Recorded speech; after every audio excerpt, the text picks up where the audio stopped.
Hello and welcome to this broadcast roundup of BVE 2013. I'm George Beaver, and to bring you this review of the show, we've teamed up with DMI Productions for this two-part special.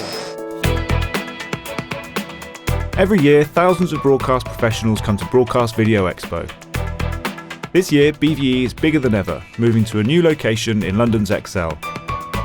With 350 exhibitors showing products in every part of the production process, visiting provides a chance to touch and experience kit and software. Over 16,000 people are expected to attend the three-day event, and we're here to give you an exclusive insight and speak with some of the industry's leading players. This is the Broadcast BVE Roundup for 2013. The last 12 months have seen some major advancements in camera technology, with 4K really starting to capture people's imagination. We caught up with some leading manufacturers to hear their thoughts on the most exciting developments.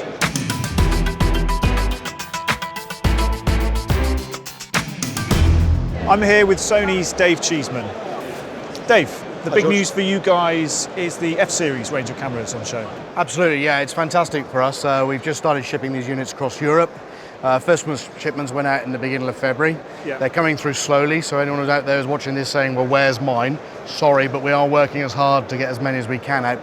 Obviously our end of our financial year as well, so that's not exactly upsetting us.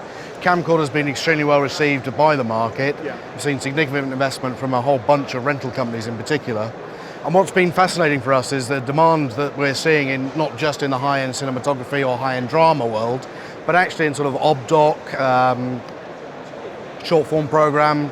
And that's really a feature of the fact that we've got a range of cameras now in that space, from the F5 up to the F65 with the F55 sat in the middle. So what kind of productions do you expect to use the F5? So the F5 is more sort of the ob-doc if you want to do something a bit more creative, maybe some short-form programming. We see the F55 more as sort of a high-end drama, but it's quite interesting. We're seeing a lot of demand for people to actually start commissioning in 4K already. Yeah. And people are actually saying, well, the F55 gives me that wider colour space, higher frame rate capability. So a lot of people that we might think would ordinarily have gone for the F5 for budgetary reasons are actually investing in the F55 from the get-go, which is something that's kind of caught us by surprise, if we're honest.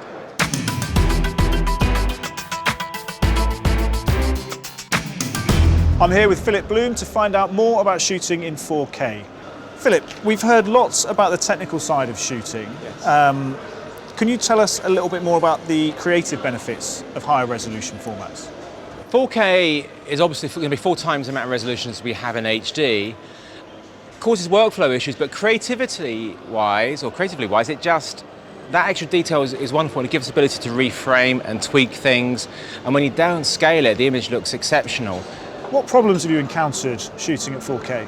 Easily the biggest problems with 4K shooting, file sizes.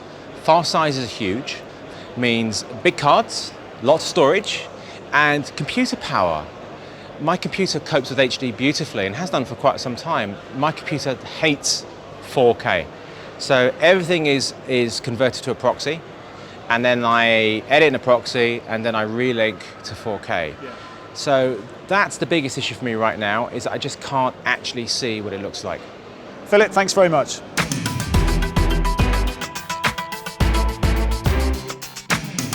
I'm here with Nigel Wilkes on the Panasonic stand.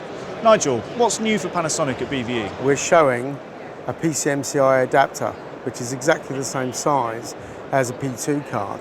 The new thing that's come out is the UHS-2 SD card.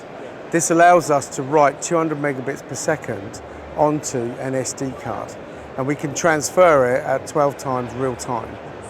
Okay, now this card, we guarantee footage, so if there's any problems with the user, then Panasonic guarantees the footage. They can use other SD cards, but it's at their risk if they do. Now, the great thing about this is going to be around 40% cheaper than P2 cards itself. And when will people be able to get their hands on the cards? Okay, well, the main announcement is going to be at NAB, which is obviously in a month's time. That's when we'll do the big promotion. That's when we start to announce all the new kit that's coming out for 2013. But these cards are going to be available from April. That's it for part 1. Join us in part 2, where we look at the impact of the cloud in the post-production sector and speak with ex-BBC Director General Greg Dyke.